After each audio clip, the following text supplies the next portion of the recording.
Aqui outro. Na fatologia, página 35, terceira linha. Poderia explicar o exame percussiente das condições objetivas e subjetivas? O caso aí é o seguinte, é a pessoa analisar com mais critério, vendo as minúcias, o que é que se passa dentro daquele objeto que ela está pesquisando, que ela está atenta, aquilo que está sob a análise da pessoa. Então, isso aí que é o exame percussiente, quer dizer, que tem inteligência mais profunda para entrar ali dentro, ver aquilo que está à vista e aquilo que está no subjetivo, na intimidade. Agora, e na quarta linha, o suporte instrumental para o enfrentamento de futuros percalços. É a pessoa estar preparada para o que deve é fazer a prevenção, ela fazer a profilaxia, ela se preparar para o que possa acontecer. Isso aí é muito importante no caso dela. Um intermissivista com pensamento otimista atrai amparadores para lhe ajudar? Olha, é o único jeito, né? Uma pessoa que é muito pessimista vai ser difícil de amparador chegar perto. Quem vai querer chegar para tirar partido e explorar a pessoa e transformá-la em vítima vai ser assediador, né? O negócio tem que ter um certo otimismo dentro do processo da fraternidade. Como é que é? Vocês acham que pode ter uma fraternidade, omega fraternidade pessimista? Acho difícil, né? Professor Valdo. Não, é a nave capitânia. Pode falar. Muito obrigada pela gentileza. Na página 35, professor, sim, na principiologia, o último princípio. Sim. O senhor pode falar um pouco como é que a gente pode diferenciar? Porque ontem eu passei por um problema desse tipo. A propósito, eu quero dizer para vocês que o primeiro princípio está repetido na quarta linha, eu já risquei aqui. Agora, o último que ela está pedindo é o seguinte: o princípio cosmoético, pensar no mal existente na consciência, ao invés de pensar mal da mesma consciência. É isso aí que acontece conosco. Você tem que pensar no mal que está com ela, que aquilo é temporário, que ela vai evoluir, ela vai virar serenona, não há dúvida. Então, o que se passa? Nós não podemos estar pensando que ela é aquilo o tempo todo, tal. É aquilo que eu falo. Você tem que pensar e não pode tremer, você não pode ter adrenalina contra a pessoa. Não pode raciocinar contra ela. Esse é que é o processo do otimismo mais sério. Agora, esse princípio é dos mais sérios que tem. Eu vou ler ele todo para a pessoa entender bem. Olha só. O princípio cosmoético de pensar no mal existente na consciência, ao invés de pensar mal da consciência. Isso aí é das coisas mais sérias que tem, não é? Então, eu vinha falando isso aqui de diversos modos, com vários, vamos dizer, acessos e abordagens. E não precisa falar nada. Não, mas é o problema só perceber... A gente tem que perceber onde é que está o mal, onde é que está o erro, onde é que está o engano, onde é que está a bobagem. O tempo todo a gente tem que perceber. E não fala. Não, fala na hora que precisar. Agora, tem que escolher a palavra, o local, a testemunha e tudo mais que pode. O timbre da voz.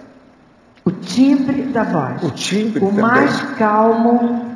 Não, às vezes não é tão calmo assim. Depende do que é. Porque se também você vai falar, pois é, Tânia, a gente tem que... Isso não adianta. Eu não sei falar. Tem que mostrar uma certa vitalidade, né? Para mostrar.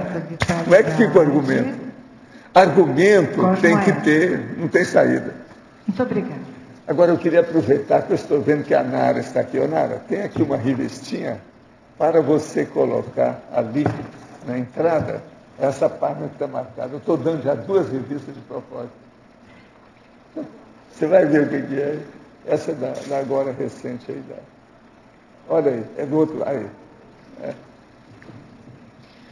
Mas então, é porque, desculpa, é nesse mesmo assunto, posso? Não, nem desfecho, ele sabe, ele é muito educado. Né? Então, continuando nesse mesmo raciocínio, uma técnica seria nós também vermos o lado bom da pessoa. A gente pensa no mal que está na pessoa, mas a gente procurar também ver o lado bom da pessoa, né? Se nós fôssemos olhar só o lado errado, ninguém, aqui não dá para fazer nada disso que nós fizemos até agora.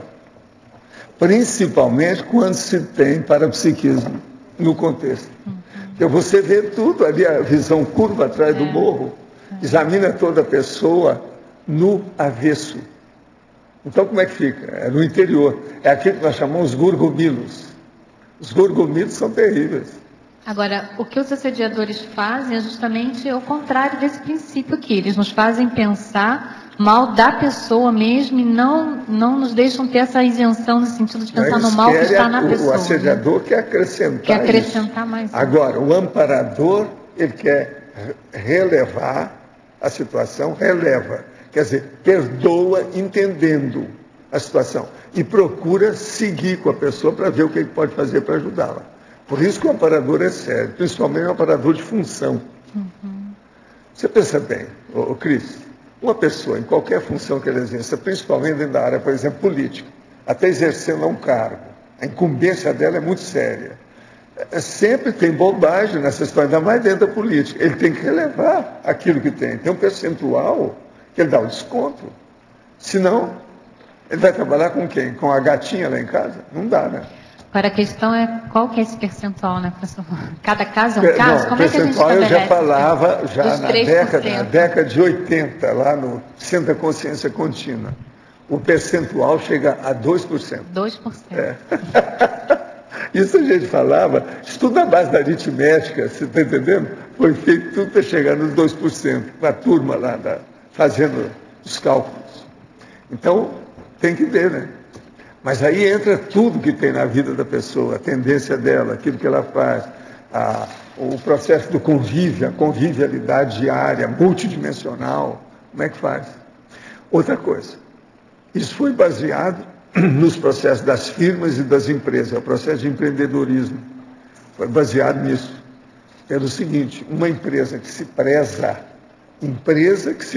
veja bem o que é que eu estou falando, ela geralmente tem de 3% a 5% de determinadas reservas para queimar. Isso que eles gostam, às vezes, de usar essa palavra de queimar. Queimar quer dizer fazer aventura. Não, vamos fazer uma aventura para fazer um investimento de propaganda, por exemplo. É uma aventura. Isso vai mais ou menos entre 2% a 3%. Isso é a média. Isso, quando eu tinha empresa, era mais ou menos isso. Entende? Então, aqui no caso, a gente fazendo isso, pospondo a situação para o processo extrafísico, dá mais ou menos 2%. Eles têm que perdoar, porque ninguém é perfeito, nós somos pré-serenões. Agora, com serenão já é diferente, né? Mas então... É uma outra pergunta, mas aproveitando aqui o assunto... Por exemplo, então, quando a gente ainda pensa mal da pessoa, às vezes que a gente não tem nenhum problema, mas assim, pensa mal por algum motivo, por algum trafar dela. Qual é o nosso carregar nisso? Tem gente que fica sem dormir. Pois é. A hora que vê um erro da outra pessoa. E outra coisa, fica contra aquilo, mas carregado. Mas isso é um erro. Porque atrás, se aquela pessoa com aquele erro tem assediador, o assediador vem tirar proveito da outra. Porque ele está fazendo, sabe como é que é? Uma equipe de vítimas do assédio. Mas qual é a raiz do nosso erro de pensar mal? A raiz do nosso erro de pensar mal é a má intenção da pessoa que está carregando, às vezes porque mexeu com ela em alguma coisa, o temperamento da pessoa. Que o problema, às vezes, não tem nada que ver com a pessoa. E ela fica totalmente desancando com aquilo, acabando, vamos devagar. Quem é que não é? Agora, o que é duro nisso tudo é quando a pessoa vê, sabe da história, aquilo já foi falado e ela ainda persiste, ela tema, ela recalcitra, ela insiste com o processo errado. Isso aí é que dá mais ainda, sabe, o processo da repugnância, que vai trazer mais problema para todo mundo. Isso é um negócio sério.